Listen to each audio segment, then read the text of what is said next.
she started off a bit wild, and then she got tamed and pulled in a bit and matured a bit. I think she'll probably be like that. She got reined in. I see it being Yeah.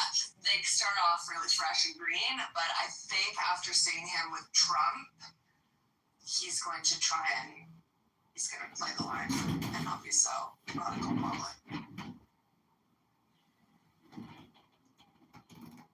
I don't think he was ever that radical. I think he just had that whole some of his policies just aren't very pro-business. Well, it's different. It's getting people talking, it's getting a conversation going, and it's getting people out and interested in voting. And it's our own local elections, and it's sort of got the conversation going again. So in the long run, I think it'll be a blessing in disguise. It's refreshing, yeah. I really like Mom Donnie. Oh, I think, but I like his brand of politics. You know what else he could do? I'm just thinking out loud. Maybe if he would like bomb the city, then everyone will talk about it for a really long time. Well, I think it's important because it's been very stagnant. The number of voters that come out is quite low, and it's not very interesting because there are a lot of old white men. And so it is shaking it up a bit. And I do think that's a positive for any society to have debate. Yeah. You know, I mean, Black people, the last old white man that was mayor of New York City? Was he Ed Koch? he was gay. I don't know if he passed. He wasn't openly gay, though. No. That was like rumored about him. No, I mean, listen, I lived right there, but he was... Okay, thank you so much. I'm sorry, Scott, but I'm not going to be insulted and patronized by this for much longer. I can leave if you want. Actually, these are your friends. I'll take off, but I'm not going to do that. So. What is it? It's just the patronizing, condescending tone. Not really fan of it. But take care, and yeah.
की अफवाहें उड़ाई जाती, वो इसलिए उड़ानी पड़ती हैं, उनके पीछे मनोविज्ञान है और उनको मानने वाले लोग मिल जाते हैं। मानने के पीछे भी अर्थ है। कौन उन झूठी अफवाहों को मान लेता है? वही मान लेता है जो बचना चाहता है। उन झूठी अफवाहों को मान के वो अपने को भरोसा दिला लेता है। जाने की कोई जरूरत नहीं। ऐसे आदमी के पास क्या जाना? क्या हम पागल हैं जो ऐसे आदमी के पास जाएं?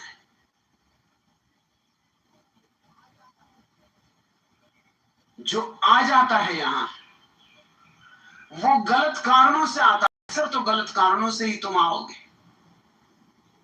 तुम्हारे पास ठीक कारण कैसे हो सकते हैं? रमन महर्षि से एक जर्मन प्रोफेसर ने कहा कि मैं आपके पास कुछ सीखने आया हूं, अध्यात्म सीखने आया हूं। रमन महर्षि ने कहा फिर तुम कहीं और जाओ। अगर सीखना है तो कहीं और जाओ, अगर भूलना हो तो यहां रुको। जितना तुम्हें अध्यात्म आता है वो भी यहां भुलाना हो तो रुक जाओ।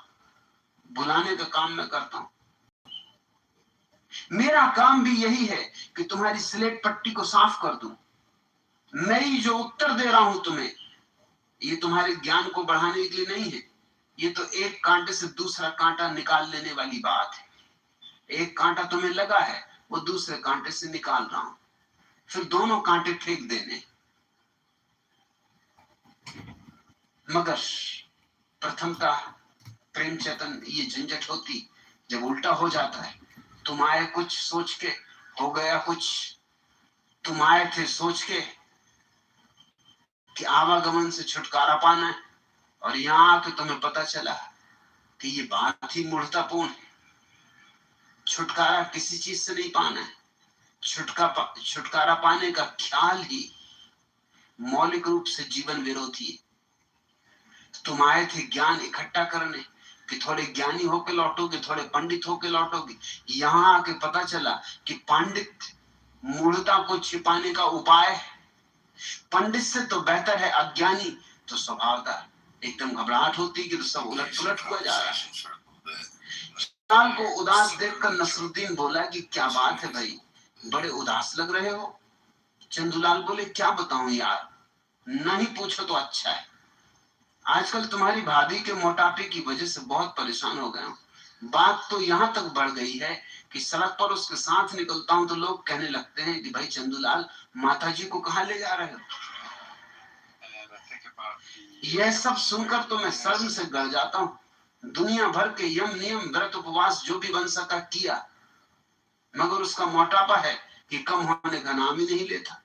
और जब से उसे झाड़ू वाले बाबा से झड़वाया है, तब से तो और भी मोटी होनी शुरू हो गई। अब तो तुम्हारा ही सहारा है। यदि तुम्हें इस संबंध में कुछ पता हो तो बताओ। नसरुद्दीन कुछ क्षण तो आंख बंद कर। the national establishment. He's built a grassroots campaign, but even that grassroots campaign infrastructure, his campaign manager, his staff, his volunteers, none of them are prepared to stick it out with him. He would really be all by himself, which would be a very difficult proposition running a campaign of this size. Well, it's just fascinating, and we continue to watch it and track it. If there are any developments, run back out and bring them. Last check on my phone, it's a status quo, but I'll let you know. Ryan, thank you so much. Great to see you, as always. Coming up next, I will speak to the first Maine Democrat to officially say he wants to take Graham Plattner's place on the ballot. So, any comments, y'all? Yeah. I have a comment about the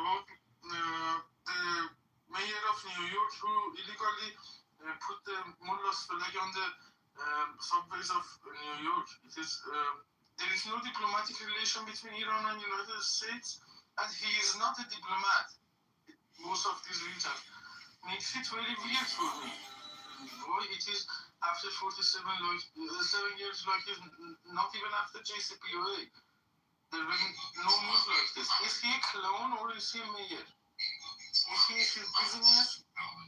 My national symbols to put on the metros of New York? Okay, Peter.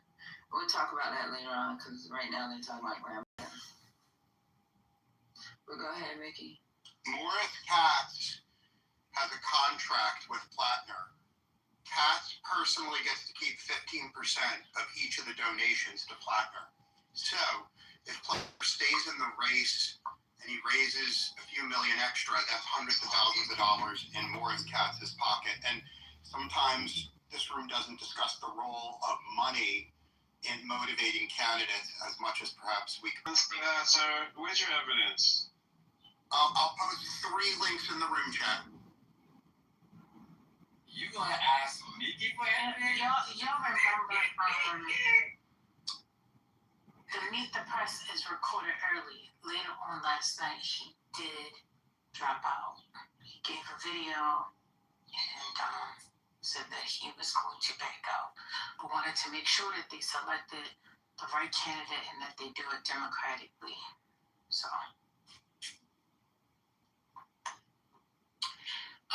any objections to that? I think that's right. I'm pretty sure I saw him with my own 2 eyes on video. Huh? He gave him drone last night. Yeah. So, I don't know what you're about to put in that chat, Snoopy. What are you going to put in there? What is he putting in there? You might ask for evidence. Oh, what kind of evidence are you looking for, Dylan? Somebody's making money from the donations to Plattner's campaign. Yeah, he asked for proof that a man named Morris Katz gets 15%, so I'm posting that next time. Oh, Oh, look at Anthony. Well, what if he did? Yeah. he looks nice. Anthony look nice. Huh? Anthony, what's up with the change? He looks good. He lost weight. You know, nice PTR, Anthony. He lost some weight. He got a nice little shirt on. I know, he's ready for the summer. You're ready for the summer. Mm-hmm. He said, y'all want to make me Superman? I'm about to fight on you.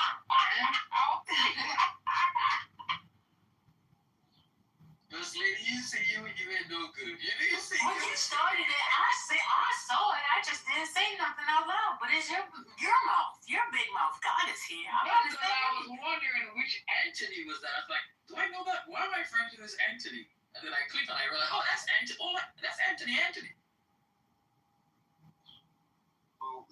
Mickey. I'll just Google it. So Morris Katz that's their advising team. That's their team of advisors. Are they not supposed to get paid for that? Exactly. I'm confused. I was going to say the same thing, Patty. I was like, I'm not waiting for this dude. I'm back me too. What the hell is he talking about? Like, this doesn't make any sense. Like, This is consulting from this is weird. the Romans campaign, and they should be paid for their services. This guy's acting like something illegal is happening, which they would have blew the whistle on ages ago. You're saying 15%? Who cares? They got to go door to door. They got to do the data analysis. They have to they have change agents that tell him where he's weak and where they need to what they need to focus on when it comes to policy or his talking points. Like, I'm confused why they shouldn't be paid for this. Is this a free service that they're offering now that I'm not aware of? Or they should be offering? Mickey? No. Okay, so then what was the point of bringing up that there's a firm that's making money off of their campaign donations? They get paid, right? Isn't that what campaign donations are for? Sure, but Katz has an incentive to keep these spoiler candidates in. Anybody that's working for the campaign has an incentive to keep them in, True. right? Even the person that's answering the phone or making the Very call. true. There's an incentive to keep them in, even if they're getting paid minimum wage, way less than what they're probably, or even volunteers. There's an incentive to keep your guy in, right? Yeah, and we frequently have Marshall in this room, and Marshall gets a fee from Republican candidates. That's just how the system works. So That's fine, but that's what you get paid to do. So, I know you're providing a service. Come on. Like Snoopy. Hey, did you guys hear about why Trump is extending the war? Because every missile that's fired uses a whole bunch of tungsten. And tungsten is one of the rare earth minerals that we have a hard time finding. So Trump's son, they own a company called Domitry. And with that company, Trump had negotiated with Lutnick about that. Go ahead. to buy into a company in Kazakhstan, Kazakhstan. And with that company, they're going to take a 20% stake ownership. But the thing about it is that the Commerce Department is giving them grants, like $250 million in grants for production of minerals, so $1.3 million, but you can see like interest and whatnot to help them fund and purchase the grift that's been extended to Trump signs. That's why they continue to go. Yes, because you need production. Come on, now. I don't believe that's all you're saying. That's all. Let me say something, brother. It's more than that. It's because they can't get Iran to bow to them with their negotiations. What they want Iran to do, get rid of the nuclear ambitions that they have. Straight up, well, it's more than that. You just can't tie it to that. So,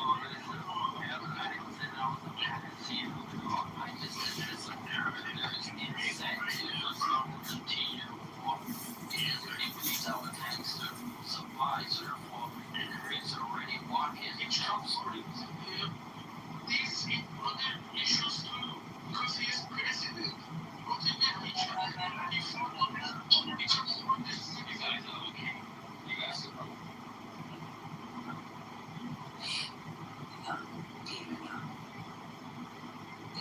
Honestly, with him out on this, because I heard about the toxic thing, he has, his family is linked to defense contracts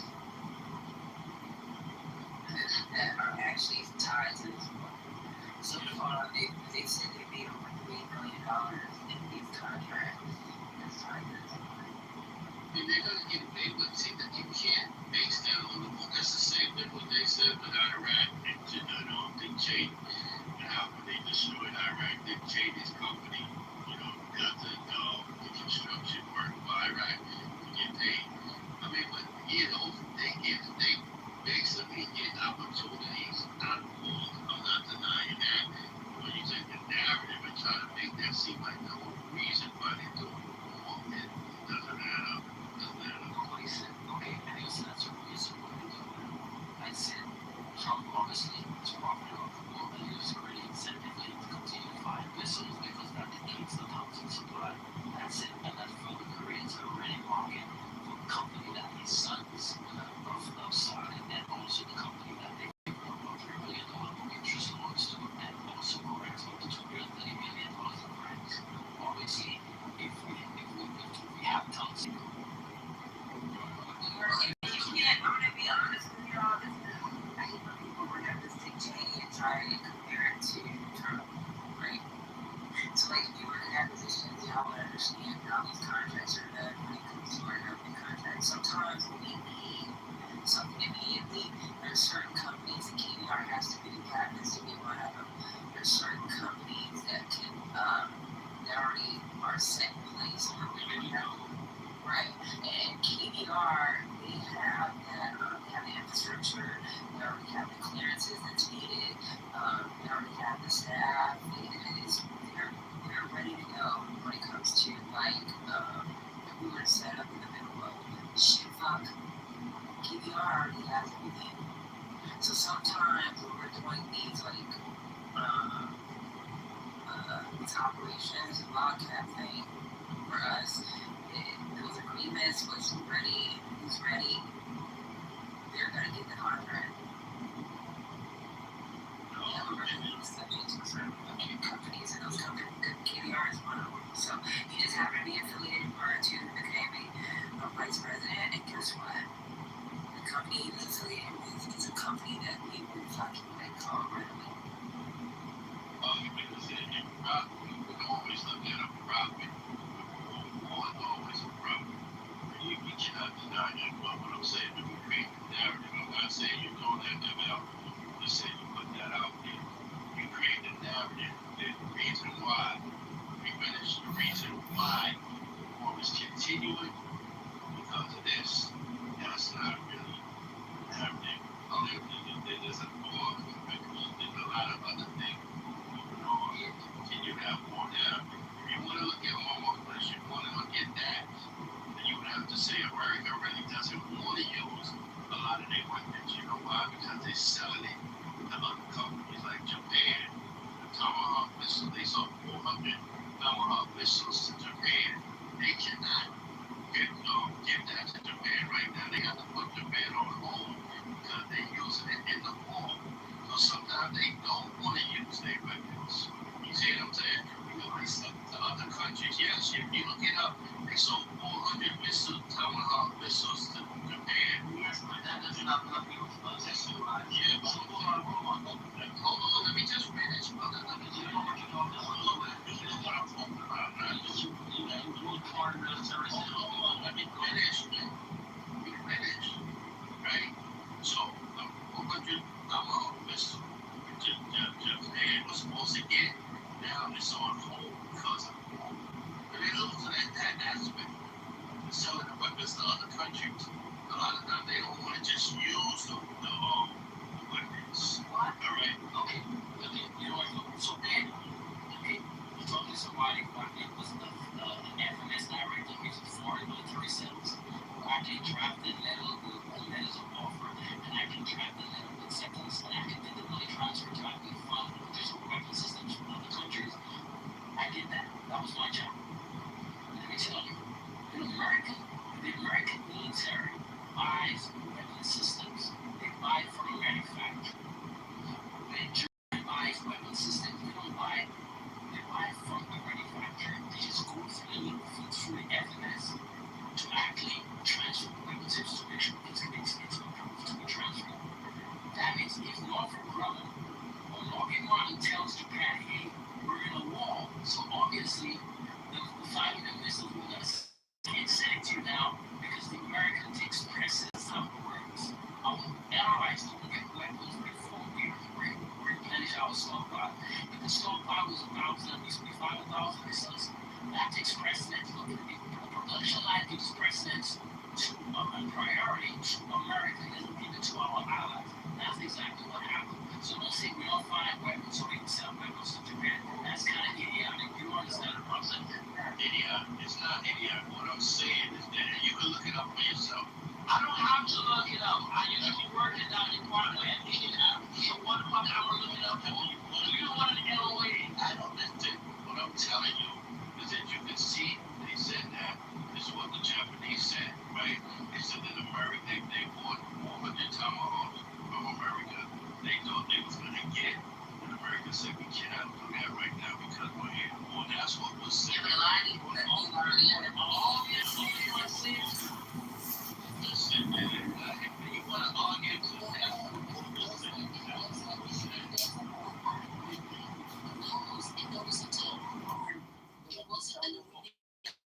It wasn't an immediate deal. There was a timeline that was fulfilled over time.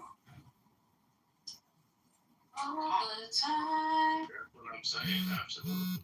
But that's not what you said. I hate when y'all do that. You hear it come from another person, and all of a sudden you agree with the other person that is supporting the initial person you were opposing, and all of a sudden you agree. Like, Because some people can put it in a different way and they can receive it. And the way she just put it was a little different than how ML was trying to force it down his throat. So, you know, it is what it is. I have to force it down, and Mel's trying to force it down his throat. Please say pause. don't let it. No, we don't have to pause. You know, because Y'all gotta listen to each other. That's it. Like Elder, you gotta listen when he was speaking, and then like maybe you just didn't like his tone, but I mean, if it makes sense, it makes sense. this is why I really need to partner with somebody's politician.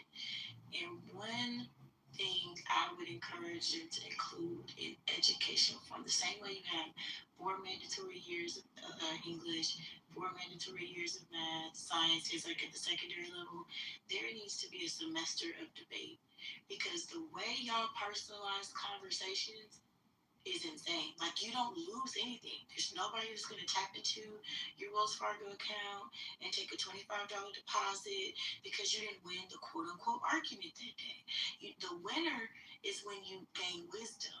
So therefore, you never lose.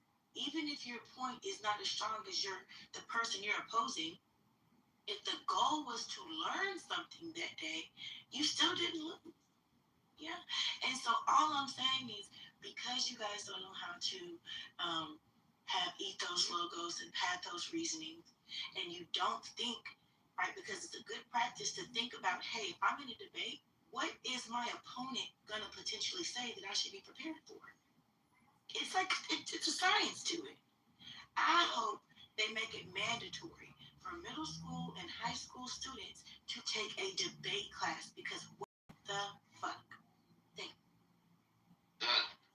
That's good advice, and you should get wisdom. But to be honest, the ego. A lot of times, people, it's not about right or wrong. It's about winning the argument. And that's what happens with a lot of people. Even if they're wrong, there's some people that's so good, they know how to defend their point. So they can be wrong, but and it sounds like it's the right thing. So the thing with this, especially this clubhouse, is people want to win the argument. They don't want to hear you. They want to win the argument. And that's what it is. It's an ego thing. Right, and that just happened because he was right. He was right. Emil's right. And you know, it's crazy when it comes to these countries. Emil can tell you the same. When they know that they're going to make these purchases, when our APS stock is down, we're going to fill our stock first. They know this. It's not like they go in there blindly saying, "Where the fuck is my where's my cookies and ice cream? I don't care if y'all ran out." They know this.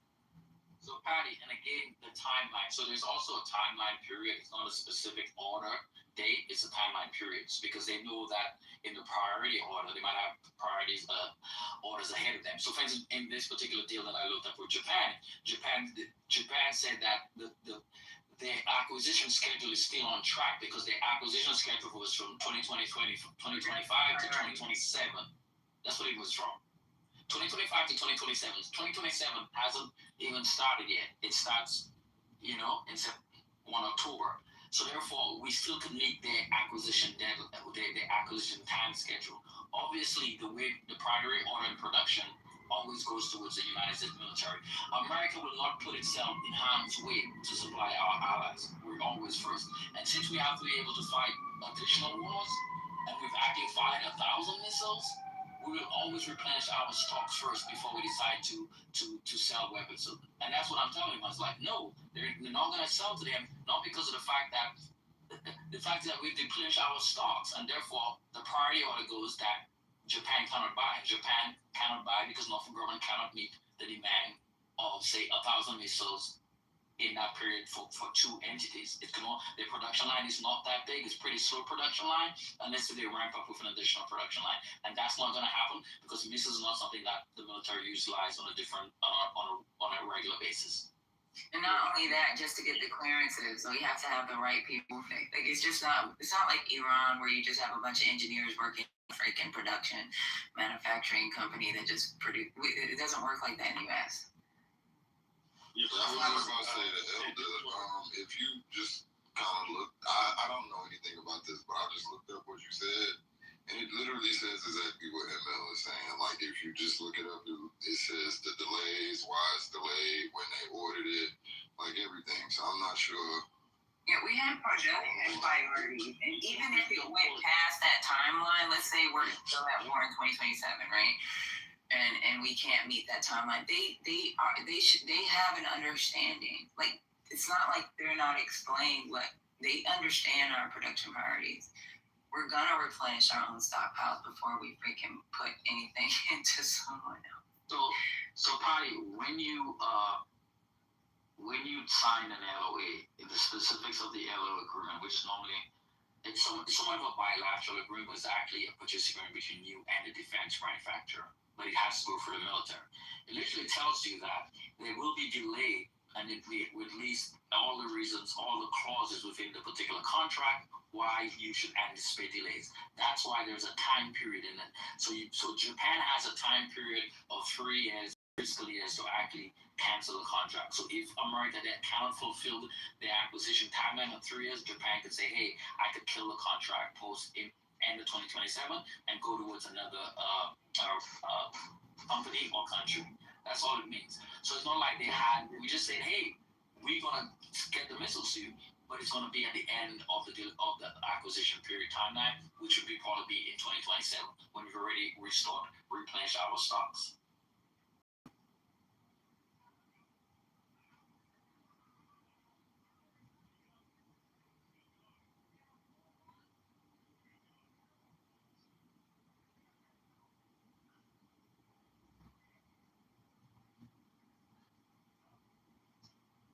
Yeah, I'm trying to look up the timeline for Japan, but I know we've done it with Taiwan. Taiwan was supposed to get theirs by 2026, and they ain't got shit. So I don't know. But any other comments, y'all, before we go forward with the rest of Well, I mean, I think we should just keep the big picture in mind, which is who's going to defend Western civilization? And the answer is, it's us.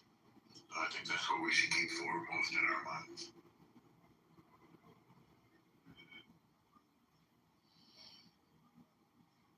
Any other comments, y'all? I'm not trying to just argue to argue, really. I got a million other things I could be doing. I'm not really arguing just to argue. But what I'm saying is, ML's original point, I don't want to misquote him, was that they're using weapons and they're benefiting and making money off of using these weapons. So they want the wars to continue. Is that's the narrative that I thought he was shooting? Was that your original point, or am I misquoting you? Yes, my point is that there are plenty of reasons to continue the war. Obviously, Trump has an incentive to continue the war because that solidifies a guaranteed market for the goods coming out of his son's company, which is called Dmitry, which just signed a contract with Kazakhstan to actually do rare earth mining of tungsten and a bunch of other products, which they've gotten because they've gotten a sweetheart deal from the Commerce Department of 1.3 billion, and also another grant from them with like 250 or 250 million. That's what I'm saying. So I'm not saying that just come pulling out ML's ass. I'm saying that because that's the story in the New York Times. Saying that yes, they could see the grift and they could see the connection why there's incentive for Trump to continue the war. Right, they just invested in not invested. They're sitting on the board of powers, aren't they? The drone company in Florida. So like, there's just a lot of, it's just a lot of shit like that they're doing right now that has to do with a lot of these DoD contracts. That like really weird. Like, But Elder made the good point. Yeah, let me just. Now my point is, if that's the case, now let's look at the other side of what the war is actually costing, as far as money and what's actually costing them.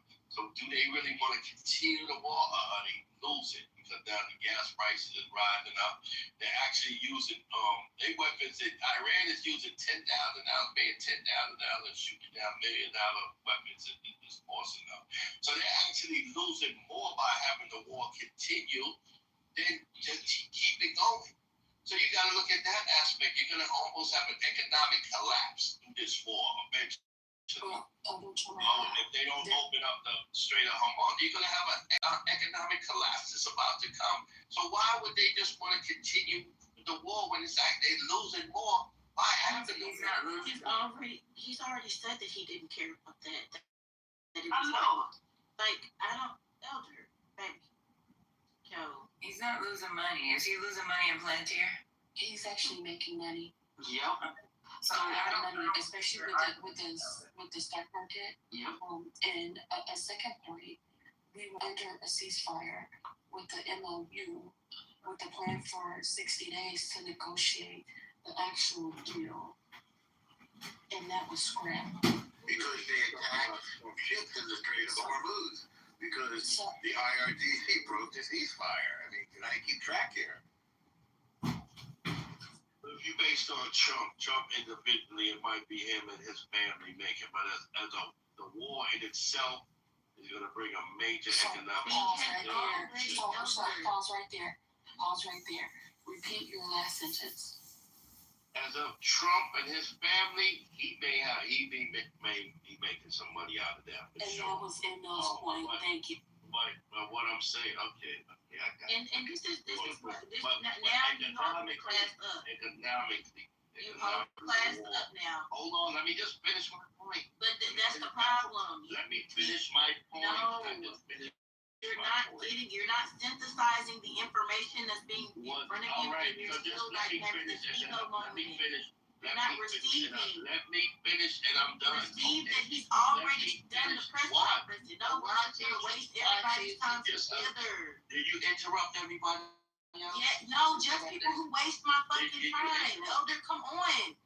What you mean wasting your goddamn time? You are acting slow. What are you talking about? You are being willfully obtuse, and we're I'm repeating. bringing out a point to you. We have to repeat ourselves now. I'm not repeating And it is nothing. You just want to annoying. be biased. You want to You're be missing biased. his point, Penny.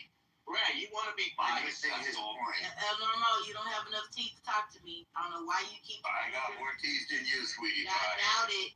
I do. I can tell that bottom row still listening. I don't know why you keep playing. Elder made the simple point that you No, make more money. you have elder teeth. Yeah. Calm down. Calm that bottom row down. Calm that gingivitis down. Shut up.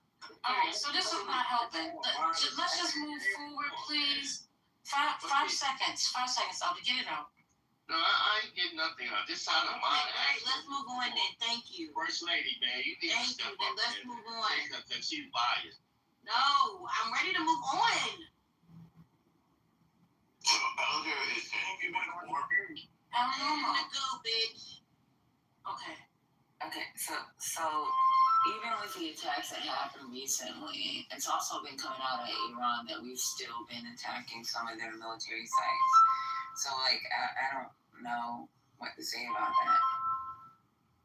Yeah, so if there was a ceasefire, why are we still Because they attacked the ships in the Strait of Hormuz. Come on. No. So this is what I'm saying.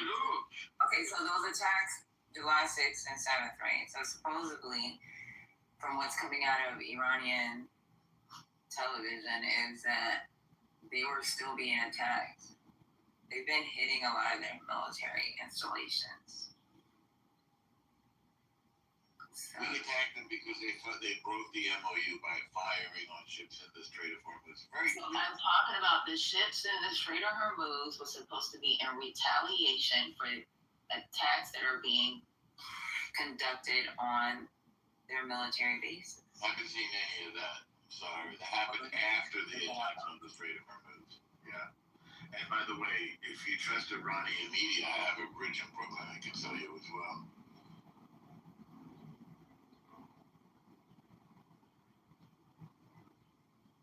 Elder's point was that you make more money selling the weapons than you do using them, and he's right about that. That's simple logic. Why would you trust American media? You know, they're biased as well. Well, listen, I work in American media, so you can't trust any one of them entirely. But if you cross-reference them, triple-check them, eventually you can get to something close to the truth. So I wouldn't trust it outright, but Iranian is just full-on All lie. right, before we go down this rabbit hole, let me just check in on something. Patty, were you finished playing Eclipse? Or No, are you busy? Huh? no, I'm not. Did you want us to go back to that now, or you want to let them finish arguing? Like, if we were attacking their El bases... Normo, 1 minute. Okay. I'm trying to understand what's going on. We were Okay. discussing... Zip it. What you say, Patty? Yeah, we still have 20 minutes left. We're going back to the clip? Yeah. Despite previously campaigning with him and for him, former Maine State Senator Troy Jackson is next. You're watching Meet the Press now.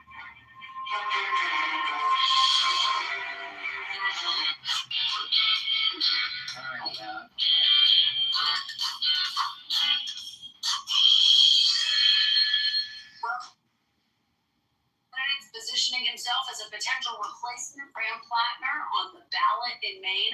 Former state senator and gubernatorial candidate Troy Jackson, thank you so much for joining me. I really appreciate it.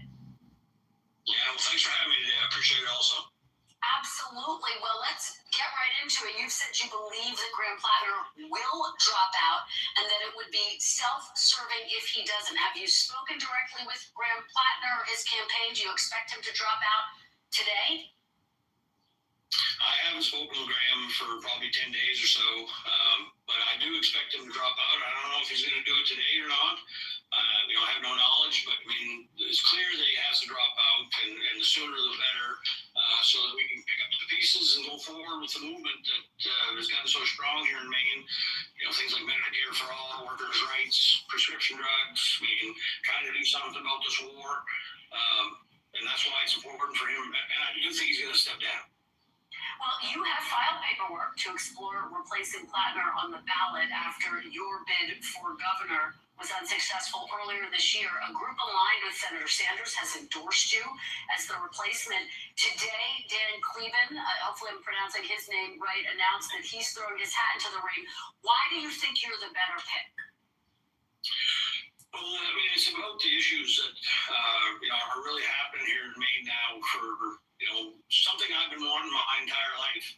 since I was, up on the border back in the '98, fighting for workers' rights then. Right now, we got people across the state that want a different government. They want, health care. They want, wealthy billionaires not to get all these breaks and things like that. And they want lower fuel and gas prices. And so my life has been dedicated to fighting for these things, and people, do know that. And I think the fact that, I did just come through this gubernatorial campaign with a lot less money than my opponents, but I still won Aroostook County, where Senator Collins is from. I won Bangor, I won Portland. So I'm the only candidate that's demonstrated that I can win statewide with conservative Republicans and, urban young people that are much more liberal. So that's why I believe I'm the best one. But it is important to understand that it is about the issues that I'm running on. That's what I care about. That's what I want to see continue to happen. And that's why I'm jumping in this race. And what do you think the nomination process should look like? Because we are talking about a tiny window to replace Graham Plattner. Yeah, no, it's insane. I've dealt with this, in the state senate races and things like that. We've never seen anything like this. This is completely, off charts. But what is important is that we have an open, fair, transparent process that everyone feels like they were heard and gets an opportunity to be heard. And that is what I'm going to fight for, because I don't believe, I want these issues to come forward. I want people to continue to feel like Democrats are fighting for them. And I don't want party insiders to pick candidates or anything like that. I totally disagree with that. So a statewide convention where everyone gets the opportunity, I think, is the best case for this very unusual situation. Well, let me ask you, because you campaigned with Graham Plattner during your bid for governor, even as all of these other controversies surfaced, old Reddit posts downplaying sexual assault in the military, since covered up tattoo resembling a Nazi symbol, he denied knowing what it meant, as well as allegations from past girlfriends about physically aggressive behavior. He denied those. But why were none of those controversies a breaking point for you? Mm-hmm.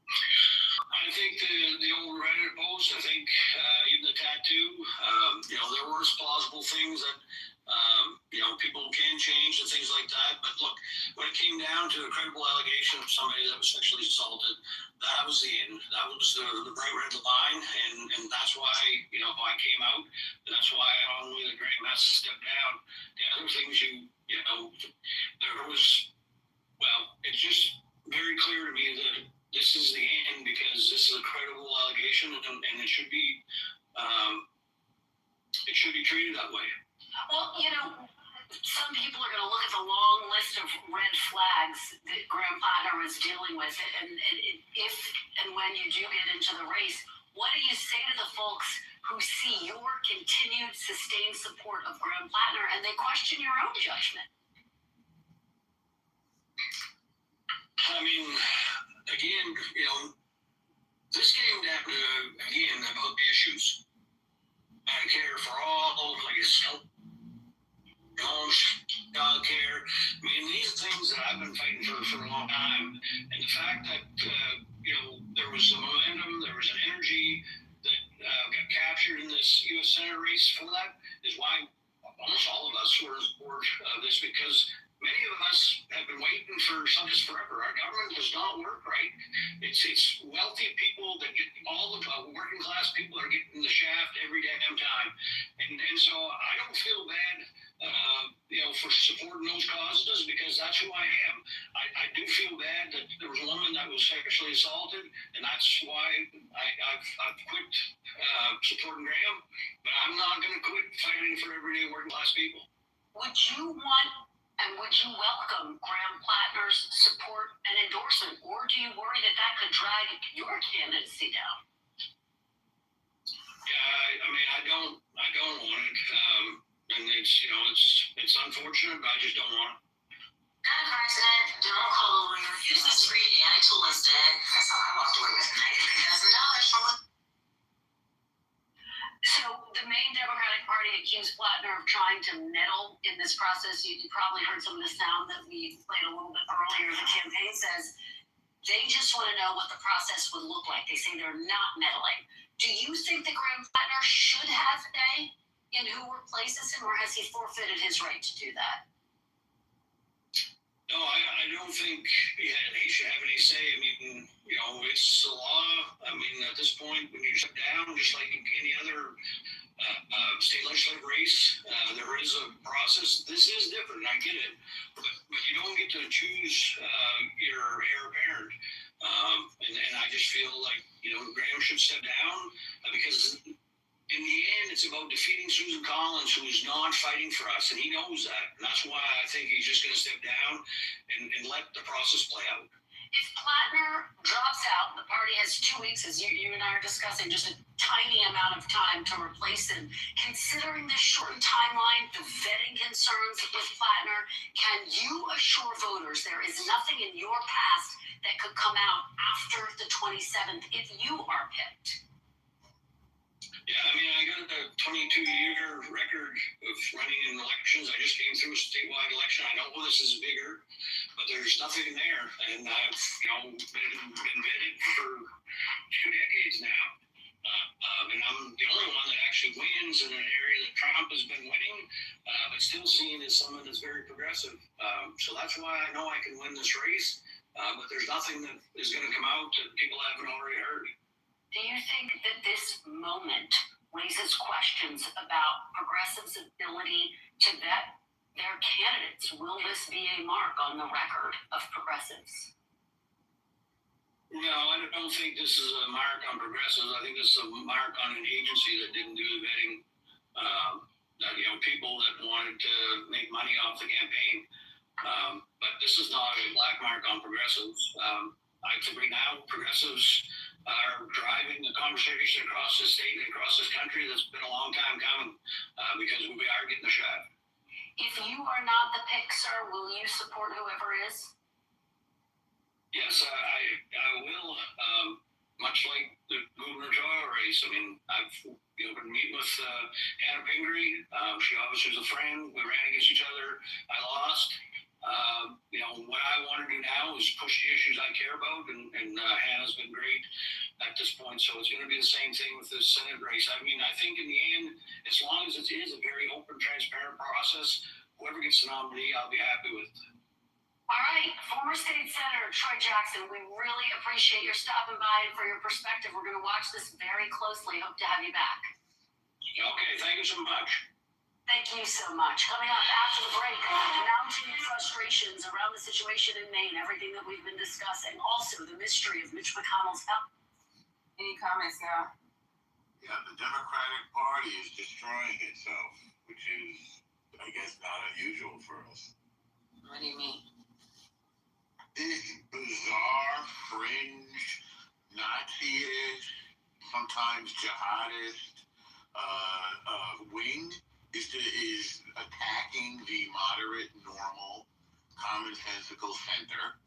In other words, I don't understand. Like Plattner. Huh? Well, Mondani is a jihadist. Plattner is a Nazi. It's insane to have these people in the party. As James Carville put it, and that guy's pretty wise and pretty highly respected, that's not our party. Israel can't exist. No, that's not our party. Nazis and jihadists, no. This is not our party. The Democratic Socialists Your party? are not our party. It's our party. You voted Our party. Huh? What is jihad? That's right. Huh? What? Yes, Mondani is a jihadist. And so is some of those other people who follow along So with how- him like that. What makes him a jihadist? He said that? He claims to be a jihadist? Well, no, his behavior says it. Like And his what? affiliations. What Well, behavior? the way his wife behaved after October 7th, the way he supports Hamas, the way he demonstrates in favor of the so-called state of Palestine, which doesn't really exist. These are jihadist behaviors. The fact that nobody speaks up against what Iran is doing. So you said, Yes. let me just get it. Yes. You said what his wife did, Yes. and you said the people that he communicates with. No, the people that he supported for office and his own behavior. He's a jihadist. You Okay, can but argue with you it, said but all you're those not things. gonna I still didn't hear I didn't hear his behavior. What Okay, is well, it? you're not listening. He supports Okay, and that Hamas. might be true, He but I don't supports need you to Hamas. tell me that. Either you. He supports Hamas and he's anti-Israel. That's pure jihad. In fact, he made his whole career over being a jihadist. He's an open jihadist. I'm sorry? He would not be mayor if he supported Hamas. Unfortunately, he is. doesn't sympathize. Listen, he doesn't sympathize with Israel, right? I will say that. Your distinction is incorrect. No, I'm he arguing doesn't about sympathize with Israel. He's open about it. But he's not. No, he doesn't sympathize with Israel. Yeah, he does. But he's not, no, he doesn't. Yeah, he does. I'm Christians sorry. on the things they do too. And Anybody can criticize Israel criticizes Israel. No, But he doesn't want it to exist. Sir, No, he never he said that. doesn't want it to exist yet. He's really clear about that. No, He always has wants it been. to. When did he say that? When did he stop making up stories? Is it? He would not be mayor. He would not be mayor. Yeah, he would be, and he is. Jihad doesn't have nothing to do with blowing yourself up But it's true. or being a fucked up person. So stop it. What are you saying now? Jihad ain't got shit to do with that. So don't. Jihad means violent overthrow of non-Muslims. No, That's what jihad means. That's your definition of jihad. No, That's that's not what me. it means. No, it's not. Yes, it is. Look it up. No, it's not. I thought we were talking about Graham Plattner. Yeah, he's a Nazi. So I said Nazis and jihadists will And destroy. how did he become a Nazi? I beg your pardon? How did he become a Nazi? How? Yeah. I haven't asked him what I his don't know why he's a Nazi. what his journey to Nazism the is. accusations have made him, accusations, if he's done what these women have said he's done, then he's a criminal. I don't think he's a Nazi. Well, he has the tattoo. You think that was a Yeah, mistake? the tattoo isn't the Nazi tattoo. It is Sure it is. a resemblance of one. It's a Toydencroft. Of course it is. It's not the exact tattoo, bro. It's not the exact. Oh no, it's close. So, I mean, it's not the tattoo. The guy is a Nazi. we're gonna help Another one. calm down, bro. So Instead of solving the problem. if you want to stay, you gotta chill back. I'm chill. Get some ice. Instead of denying the problem, No, fix put some it. ice. So I'm gonna help you back to the topic. Yeah, So it's- the the reason topic is that Nazis and jihadists No, are destroying the you don't. Democratic You really Party. don't know. Literally was in the middle. So the reason why he is now out of the race are because of the two women who he dated who have said that he has done things that were inappropriate and assaulted them. So if we are going to talk about the clip, we should probably talk about how people stood beside him and now they don't want anything to do with him. The guy in the clips was campaigning with them, but now doesn't want his endorsement. That's crazy. Well, when it was beneficial for you, you was linked up buddy with him. Rolling through the forest, going through the hills, like. I think he's trying to lean into that just a little bit too hard because you could have easily said, I welcome the support of all, right? But I do want to make sure my stance is that, I do not support, said behaviors or accusations, whatever. Like, there's a way to still separate yourself and still say, it seemed like an opportunist type shit. So, going back to the clip, what's the name? This will weigh heavy on the Democrats, because they're not doing a good job at vetting. Hence why I'm making that statement, like, as if they didn't do the background check. Do you really think they didn't do a background check? Is that what everybody believes? The women didn't start coming out until we started getting closer to the primary. The stuff that did come up was the Nazi tattoo, and they found a way to sound whatever. They moved forward. But so far as the women, like, there were no records. Who was it? I don't know. But for her to just make that blanket statement, is what. So journalists need to be more careful what they say, what kind of questions they're asking. What exactly are you proposing by saying that? Do you know for sure that they didn't cut them out? No, we don't know. Just saying. First Lady, he actually recommends Janet Mills, who was the current governor of Maryland, the voters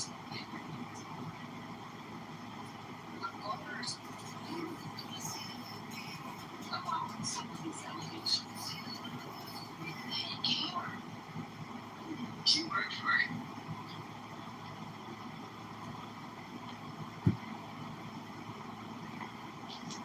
She worked for Heritage Foundation. Like, I don't know what's going on. And the only thing they brought up was she supported the Supreme Court Kavanaugh. And his sexual allegations, she supported him. But there's a whole lot of other shit that's affiliated with some of these things. You know what? We should drop out. Especially when you're criticizing Trump and his actions. Well, based on what y'all said, then they funded it, but they just didn't care. The American people don't care. You see, they voted for Trump, right? So why Democrats cannot care? Why they cannot care?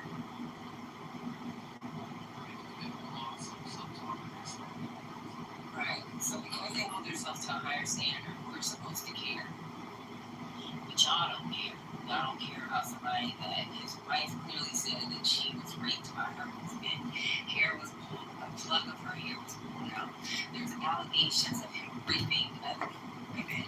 Like, but बोला ऐसा करो तुम 1 महीने के लिए उन्हें horse riding करवाओ खुदा के फजल से शायद दुबली हो जाए 1 महीना बाद चंदूलाल जाते हुए देखे तो नसरुद्दीन ने रोक कर पूछा क्यों भाई चंदूलाल कुछ हुआ चंदूलाल बोले हाँ मैं बिल्कुल सूख कर आधी रह गई नसरुद्दीन पूर्वक बोले कि देखो मैंने कहा था ना चंदूलाल बीच में ही बात कर काट करके बोले कि मियां मैं तुम्हारी भाभी की नहीं घोड़ी की बात कर रहा हूँ उल्टा हो जाएगा तो तुम चौंकोगे तो ही हानि तो तुम्हें होगी तुम क्या सोच कर आए और क्या हो गया इसलिए पूछते हो मैं क्या करूं अब मत पूछो बुद्धि खो गई अब ये कर्तापन भी जाने दो इतना बड़ा विराट जिस ऊर्जा से चल रहा है उसी ऊर्जा के अंग तुम हो उसको ही चलाने दो तुम्हें भी चलाने दो अब कहो कि जो तेरी मर्जी जो करवाए वह करो खुद करता ना रहो बांस की जैसे पोंगरी होती बोली ऐसे हो जाओ गीत गाए जो गाए गुजर जाने दो गीत उसका संन्यास का यही अर्थ है प्रेम चेतन अपने को खो देना और परमात्मा के हाथों में इस तरह छोड़ देना कि जो करवाए उससे ही राजी जो करवाए वही सुंदर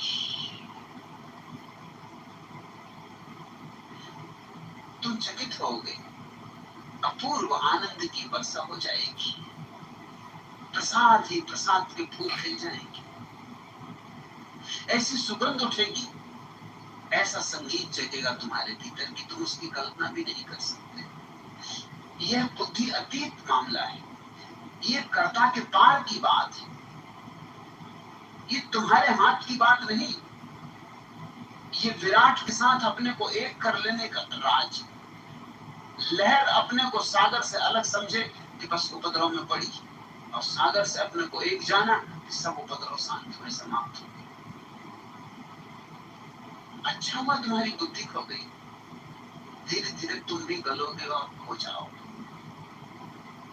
यहाँ अगर बने ही रहे भाग न गए तो निश्चित खो जाओ और तब जो शेष रह जाता वही परमात्मा इसलिए तो पलटू ने कहा ना कि मैं पहले ही सचेत किए देता हूं। दीवार क्या कहा, इस पे चढ़ के मत झांकन जाए, क्योंकि जिसने भी झांका वो खो गया। खोने की हिम्मत हो तो कोई झांके, मिटने की हिम्मत हो तो कोई झांके, मगर मिटने में कोई मिटता थोड़ी नहीं। वस्तुतः मिटने में ही पहली बार तुम होते हो। बूंद जब मिट जाती तो सागर हो जाती। हो गई बुद्धि, अच्छा हुआ। ये थी भी तो क्या कर लेते, क्या कर लिया था बुद्धि से, क्या पा लिया था। दुखी देती थी, कांटे की तरह गढ़ती थी, चुभती थी। और भी कुछ बचे हो कांटे, जाने तो अहंकार बचा है अभी भी, क्योंकि पूछ रहे हो मैं क्या करूं। अब ये मैं भी जाने दो, अब ये करता भी जाने दो। अब चल ही पड़े तो क्या रोकना, अब चल ही पड़े तो पीछे लौट कर देखना।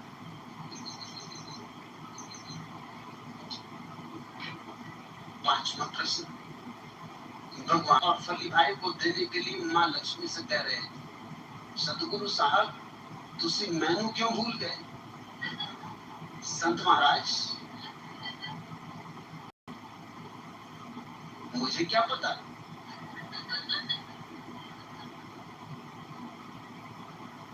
कि तुम भी अब वृद्धावस्था की अवस्था में आ गए।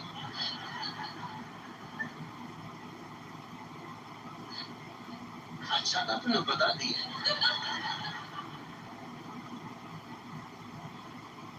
सीता मैया ने तो पत्र लिखा है कि भगवान आपने कहा उसके पहले ही मैंने वो फल खा लिया है, और जब से वो फल खाया है बस ऊपर ऊपर से बूढ़ी दिखती हूँ, भीतर तो बच्ची जैसी हो गई। और ये बात सच है, नाचती फुदकती रहती। सीता मैया को तुम देखोगे तो तुम मानोगे ये बात, नाचती फुदकती रहती। और फली भाई भी खा चुके, कहें कि ना कहें, ये राज की बातें हैं, कह देने जरूरी भी नहीं। सीता मैया नहीं रोक पाए, कह गई। स्त्रियों से कुछ बात छिपती नहीं, इसलिए कहते हैं जो बात पूरे गांव में फैलानी हो किसी एक स्त्री को बता दो बस, फिर तुम चिंता छोड़ो, 24 घंटे में पूरे गांव में अपने आप फैल जाएगी। अखबार में छपवाने की भी जरूरत नहीं, एक स्त्री को बता देना पर्याप्त है। हाँ, बताते वक्त इतना जरूर कह देना कि भाई किसी और को ना बताना, फिर तो निश्चित ही समझो गारंटीड है मामला। अखबार में कोई पढ़े ना पढ़े विज्ञापन, फली भाई भी खा लिए मगर चुप। पुरुष छिपा सकता है बात, चुप्पी साधे, कुछ कह ही नहीं रहे, मुस्कुरा लेते हैं बैठे बैठे, सामने बैठे मुस्कुरा रहे। इस सीता मैया ने हमारा भी राज खोल दिया।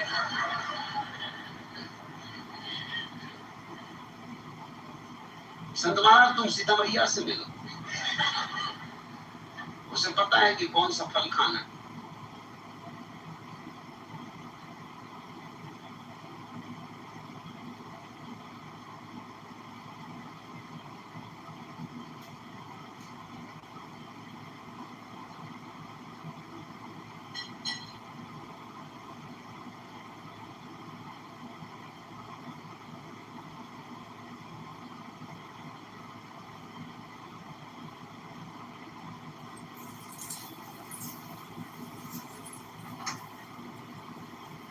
Sent that affirmed that the Democrats need to defeat her and to go on to represent Maine in the Senate.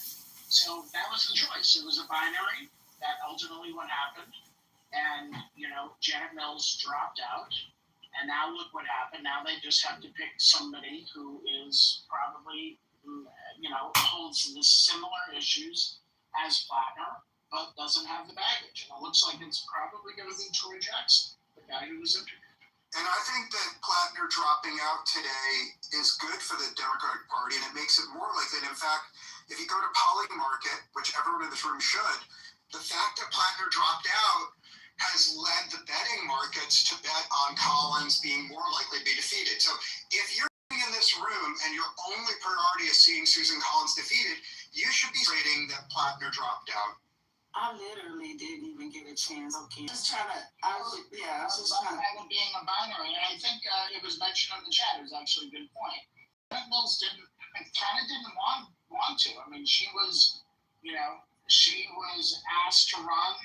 People were fine with her running, but it didn't have the enthusiasm behind it, and she didn't have the enthusiasm either. Like, she can retire in life, but she thought she was doing right, by Maine to try to be the one to defeat Susan Collins. But it became a binary between new guard, old guard, DSA supported, man of the people, all this other stuff. And they put all of these things in a bag and said, hey, we're going to, go for this guy. And then the rape allegations came out. So Troy Jackson, who was the one who was interviewed, is probably the right guy because he's been in Maine for quite some time.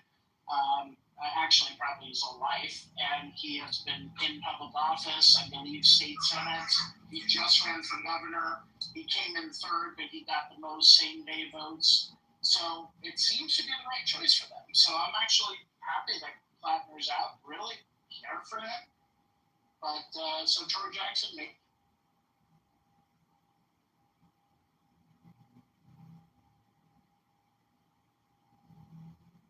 There you go.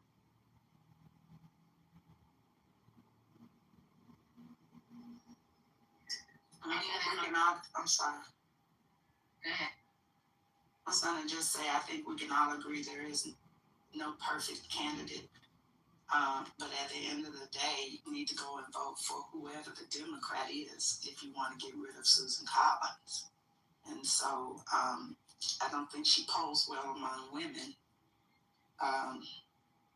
Not sure about men, but I agree with you that Jackson is probably going to be the best one to try to defeat her. But it still takes going to the polls. So at the end of the day, had it end up being Plattner, they needed to go vote for him, if they didn't want her. So, but I am glad that he's out of the race. And can someone tell us about taking over the Senate? They need the Democrats need maybe 3 or 4 seats, and Maine is one of them. Is that correct? Yeah, need 4. They need 4. Okay. Yeah, Maine is one of them, but also keeping the Michigan seat. That's the other bad match. I mean, they don't have to have Maine. Maine is just more gettable. There are others, they don't have to. Okay.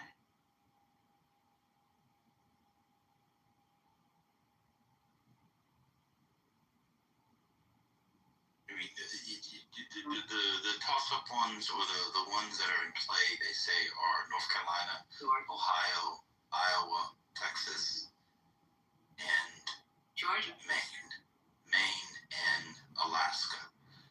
That depends on them holding Georgia and Michigan. So of those 6, I think I named 6. They need to hold the 2 and flip 4, because right now the Senate is 53-47. 52-47. Mitch McConnell is with the ancestors. I'm done speaking. in Ohio, I'm with you on.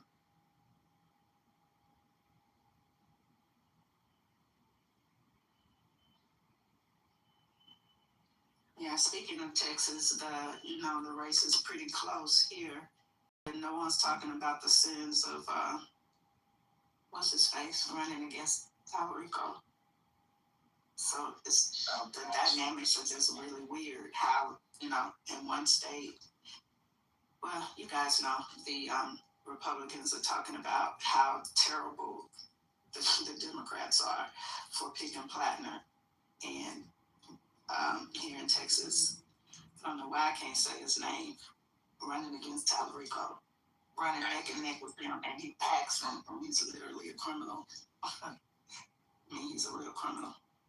So, Palmer, what do you have to say about the Texas race? You know anything about that one? Yeah, I think that they should have nominated Beto O'Rourke again. I think if Beto O'Rourke was the nominee, and I'm happy to hear criticism, if Beto O'Rourke was the nominee, he would be kicking that criminal piece of shit Paxton's ass. But because the voters of Texas chose low T Tallarico, I think they're guaranteed to lose. So fuck them for not nominating Beto. They didn't nominate Beto because he didn't run. What are you talking about? I was actually asking about the Paxton. Are Republicans shit for, are they the same level of shit in Texas? I'm not talking about the Democrat. I'm talking about the Democrat. Okay, I'm answering you. Anyone of any party who voted for Paxton is a piece of shit because Paxton is a criminal. I'm fucking done speaking. Is the Republican Party going to hell in Texas? I think it's evil to nominate Paxton. Is the Republican Party going to hell like the Democrat? I hope everyone who voted for Paxton goes to hell immediately. Okay.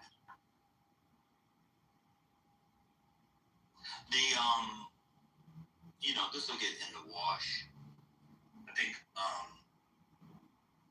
the guy that they're going to run, if it's Jackson or whomever, I don't think Janet Mills is going to be the nominee. She could be, I have no idea. I don't think she wants to. I think she just figured I think she's 79. Isn't she like her late 70s? Yeah, I think she's like 78 or something. Yeah, 79. She's been the governor. I think she's done. That's the first piece. The second piece is there's no telling where these seats are going to go. I don't see Georgia flipping. I don't see Michigan flipping. But we could look up. It could be 40, 51, 49. It could be 50, 50. 50, 50 is probably a good number. Could be 41, 49, 51 the other way. Republicans could gain too. Could be 55, 45. It's just, I think the fact that it's in play speaks to the unpopularity and the dissatisfaction of the voters, because this is supposed to be a map that the Democrats should not have had a chance to flip. I don't know what's going to go on in Texas. I'll be honest with you. I think the Hispanic voters are really flocking to Tallarico. And I think we do not have, let me speak for myself. I do not have a handle for Trump. To be fair to me, no one did. Anybody pretend like they did is lying, because nobody talked about that before the election. So I don't know what's going to happen. I just know that Tallarico got more votes in a primary than the Republicans did. I know that more Democrats voted in the primary than Republicans did. I don't think that's happened in Texas in decades. I don't know what any of that means. I know that the immigration reckoning is coming, and it's going to start in 2026. We saw it in 2025 a little bit when all those counties that had swung to the right towards Trump at 24 swung crazy. They were picking up.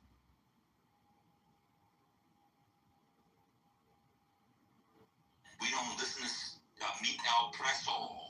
We don't got Christian Walker coming straight de Masando. We have no idea here at least. So I don't know. So I think that could go anywhere. I think the one race out in here that we don't talk about here, because we talk about a little bit to be fair. I think Iowa could be a flip. Iowa was not supposed to be in play because no one thought Jody Ernst was retiring. The Democrats nominated somebody who's really well liked across the state, and he's been leading in every poll, including outside the margins. I think at the most recent one, he's up 4 points. And the governor's up even more. Iowa experimented with MAGA, with Trump, and they might be done with go back to Democrat. You remember, I think Obama won Iowa twice. I don't think anybody knows. I'm done speaking. Yeah, and to that point, Iowa is, I mean, I guess maybe used to be purple. I mean, they had Tom Harkin. They definitely elected Democrats, so it wouldn't be surprising to me if they went back. They got hit really hard with the tariffs. I don't know if you remember. The tariffs were really, really bad in Iowa. A lot of people live in urban enclaves, or you work in a field, healthcare, or education, or business, or whatever. You don't see it, and so maybe we don't see these people. But there are states whose economies and swing voters depend on stuff that only affect us insofar as broccoli goes up, 30 cents a head, 0.4 cents a floret or whatever, and we don't see it. But a 4-point swing in one direction or the other, you get a Democrat in the Senate. They did like the Democrats in the Senate in our lifetime. Like you said, Harkin was there for a long time. Obama definitely won it in 2008, maybe won it in 2012. I don't know. I'm just giving my opinion. I'm not standing in the gap for anybody. I'm not doing politics. I'm only giving my opinion. I'm not defending the Democratic Party. I'm not an expert. I'm only giving my opinion. I'm done speaking.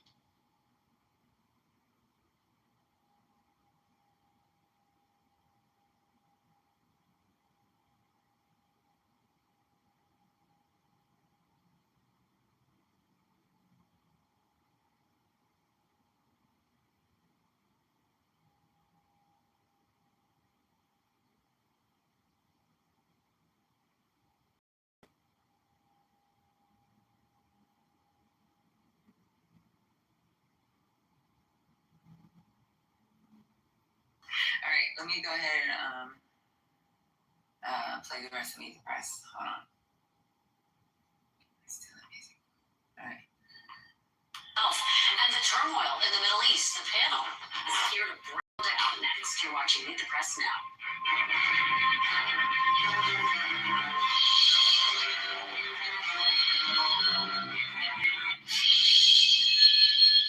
Welcome back. Joining me now is our panel, Sahel Kapoor, NBC News national political reporter, Ashley Etienne, Meet the Press contributor and former communications director for Vice President Kamala Harris, and former Republican Congressman from Louisiana, Garrett Graves. Thank you so much to all of you. Welcome to you, Congressman. We appreciate your being here.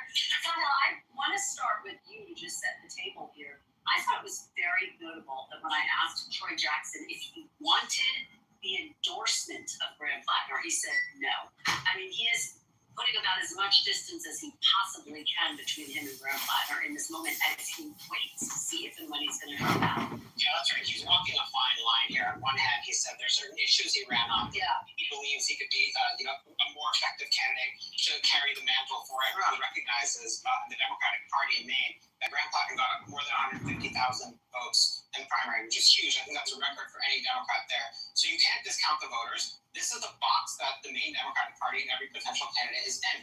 They have to disown him and the baggage of the horrible things that he's been accused of, which he denies, but credibly accused of.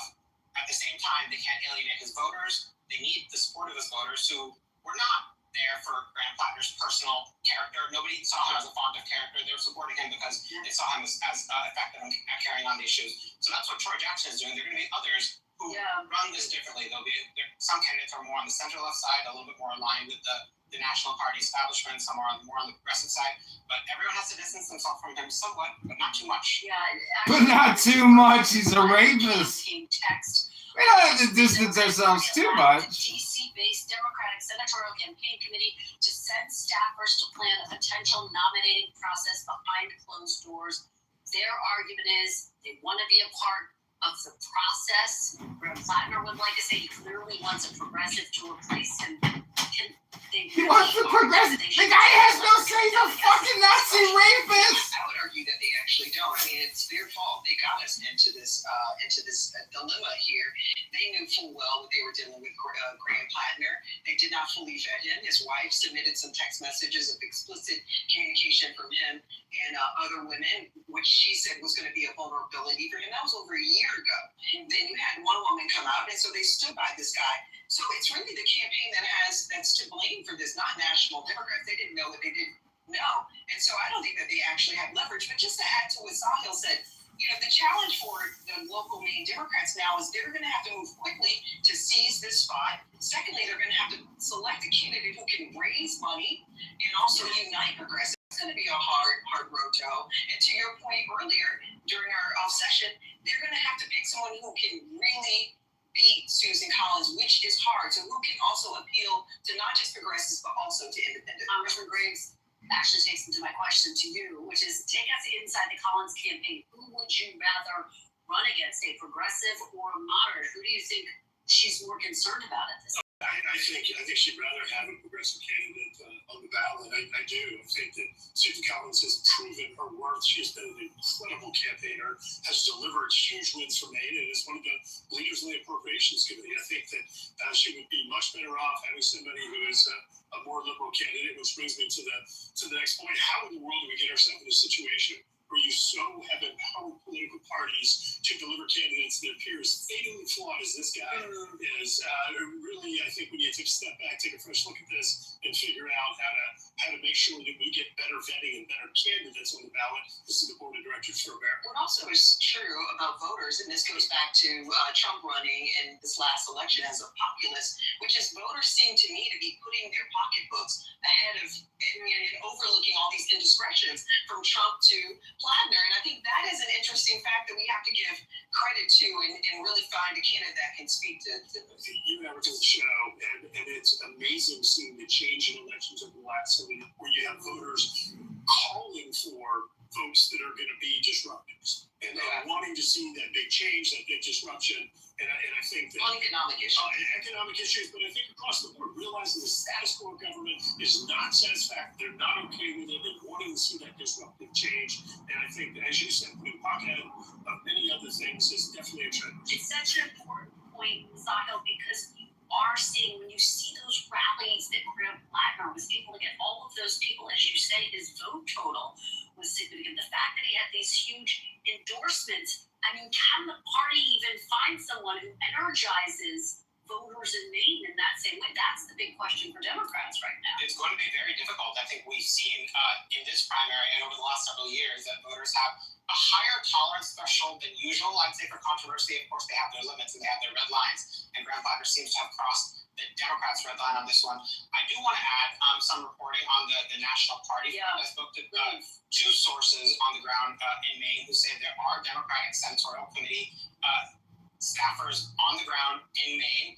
That part is true. I reached out to the DSCC about this because there are some allegations flying around that they're in there to take control of the process and kind of usurp it away from the Maine Democrats. The DSCC flatly denies this. They say it's false. They say they're continuing to defer to the Maine Democratic Party and for the entirety of the process. What they do have, however, is resources, and it's not untoward for local parties to take advantage of those. Absolutely, and that's what I heard from the DSCC too. They were like, it's only in our interest to let the parties select it for us not to have to hit the end and put our hand on the scale. Very quickly though, do you think this weakens the progressive brand at this critical moment, or in any way overshadows it? I don't think it does. I mean, if you want to call it the Progressive Party, has had such sweeping wins over the last year and a half. So I would say it actually, I mean, I think this primarily responsibility falls on this particular campaign and this candidate, and it doesn't reflect on the larger progressive movement. Congressman Grace, let's talk about Mitch McConnell. We know that he has been dealing with some health issues. There are all sorts of speculation online. You have top Republican senators, John Thune, John Barrasso, saying they've spoken to him. Do you think this is a moment where the McConnell team needs to come out and provide more information and more transparency, quite frankly, about what's happening? Look, you can go back and look. You have had both Republicans and Democrats over the last several years that have disappeared. And I could go through and name names. I'm not going to right now. But both parties have seen it. Do I think that voters deserve transparency? Yeah, absolutely they do. I think they do. And I think I've seen situations where elected officials have not handled it well. And I've seen situations where they have, where folks have literally worked through cancer treatments and other really intense activities and been able to deliver for their constituents. I think they deserve transparency. I think the leadership deserves transparency. And I think that there needs to be somewhat of a shot clock. But the main thing is, this is up to the voting consensus. Well, the Democratic Governor, Andy Beshear, writing this letter: as public office holders, we have made a commitment to our constituents to do our best to represent them and always be transparent. I believe this requires clear communication about one's ability to serve. He has the ability, if necessary at any point, to replace Senator McConnell should he step down or otherwise. Talk about this moment and this letter from Andy Bashir. Should he step down is the key with that. Because right now the governor is sending this letter. We reached out to Senator McConnell's office. They're not engaging on this letter. Mitch McConnell has no political pressure to deal with anymore. The only folks who matter here in terms of his constituency is the Senate GOP conference. And it seems like John Thune and John Barrasso say they spoke to him. Fascinating, however, it seems to have a 20-minute call with him. Nothing more, nothing less these days. But the Senate is back next week. They're here for 2 weeks. Now they're gone for a month. Are we going to see Mitch McConnell for those 2 weeks? They've given no timeline for his return. They've not even said the reason he was hospitalized, even though we have police scanner audio that an unconscious individual had cardiac arrest at McConnell's home. They're revealing as little as they can get away with.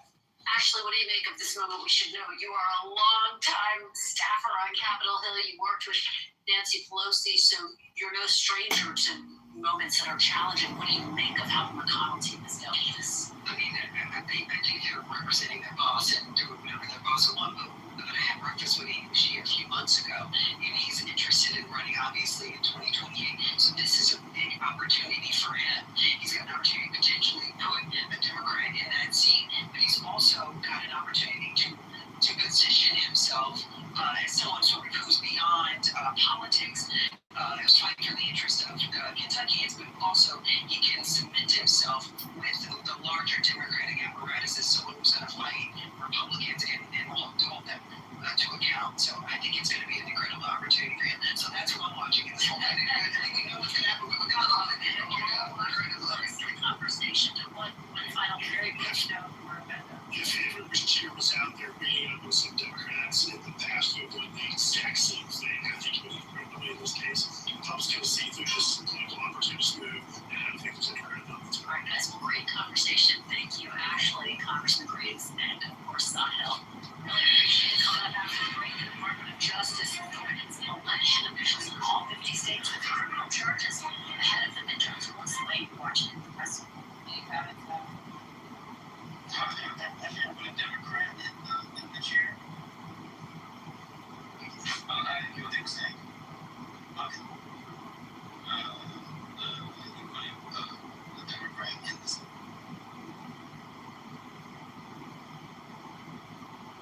Yeah, it's action.